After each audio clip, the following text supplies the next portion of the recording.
The story of Spartacus is a masterclass in the Roman Republic's greatest fear, that the people they stepped on might eventually learn how to trip them.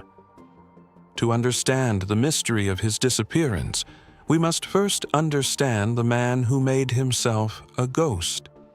He wasn't just a disgruntled employee. He was a Thracian auxiliary soldier who had been recruited into slavery, a polite Roman term for being kidnapped and sold to a ludus in Capua, owned by Lentulus Batiatus.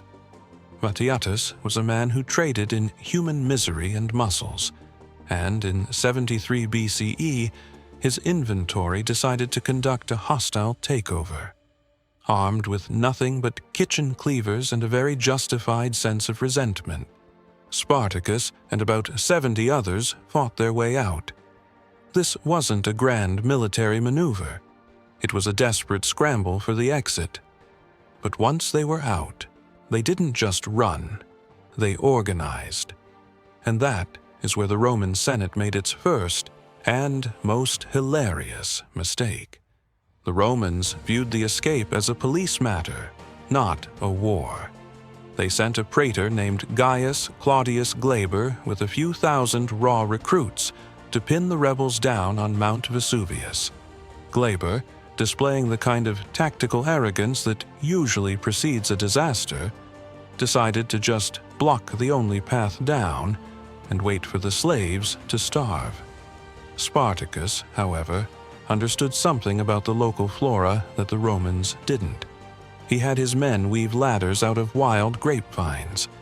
They rappelled down the sheer cliffs behind the Roman lines, a move that sounds like it belongs in a modern action movie, and butchered the sleeping camp. It was a humiliating, "I'm not locked in here with you, you're locked in here with me" moment. This victory transformed a group of runaway gladiators into a magnet for every oppressed person in Italy.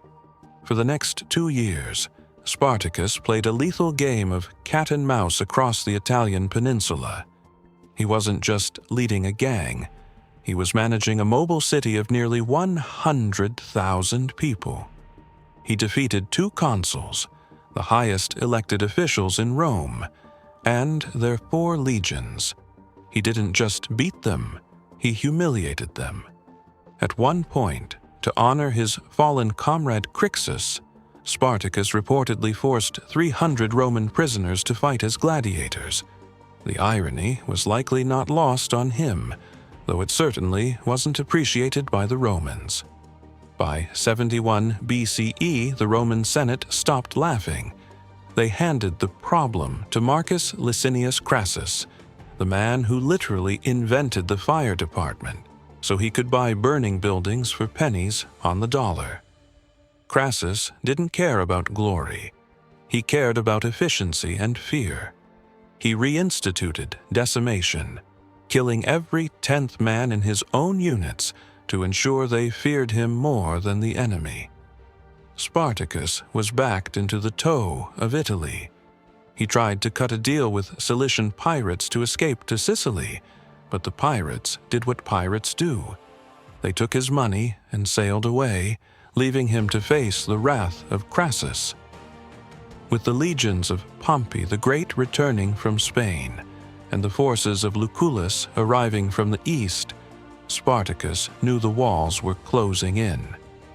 In a final act of theatrical defiance, before the Battle of the Salaris River, Spartacus killed his own horse in front of his troops. He told them that if he won, he would have many fine horses, and if he lost, he wouldn't need one. It was a gritty, high-stakes gamble that set the stage for one of the most brutal clashes in antiquity. According to Plutarch, Spartacus fought his way through the Roman lines, aiming for Crassus himself. He was a man possessed, cutting down 2 centurions before being surrounded. He was wounded in the thigh by a spear, sank to his knees, and held his shield before him, fighting off the encroaching soldiers until he was overwhelmed. This is where the history book begins to flicker like a dying candle. In any other Roman victory, the commander of the opposing force was the grand prize. They wanted his head for a pike. They wanted his body for a triumph.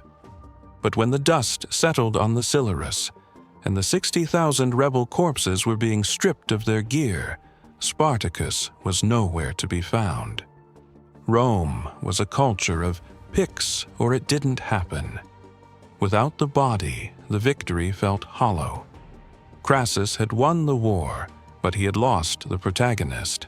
Every other major rebel leader in Roman history, Vercingetorix, Jugurtha, eventually ended up in a Roman dungeon.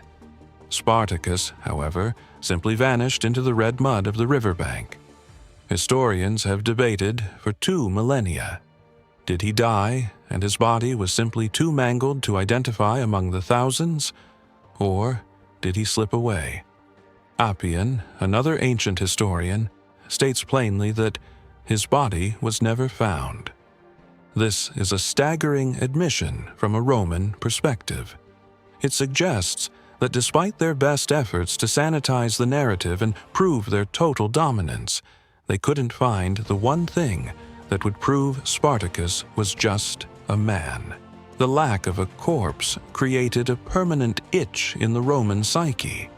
It meant that, technically, the rebellion never had a closing ceremony. It lived on in the whispers of the slave quarters and the nightmares of the aristocrats. They had to settle for crucifying 6,000 of his followers along the Appian Way, a 120-mile-long billboard of cruelty. But even that felt like an admission of failure. You don't kill 6,000 people to celebrate a victory. You do it to compensate for a lack of closure.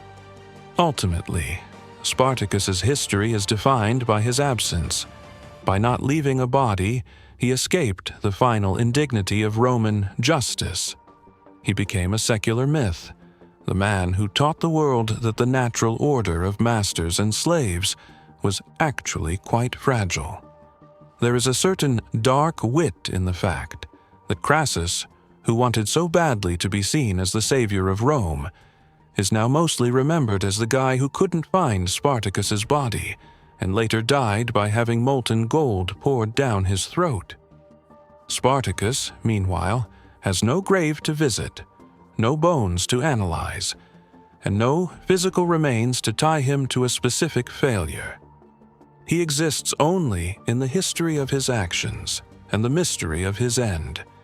He left the stage at the exact moment the Romans tried to grab him, leaving them holding nothing but empty air and a very, very long road lined with crosses.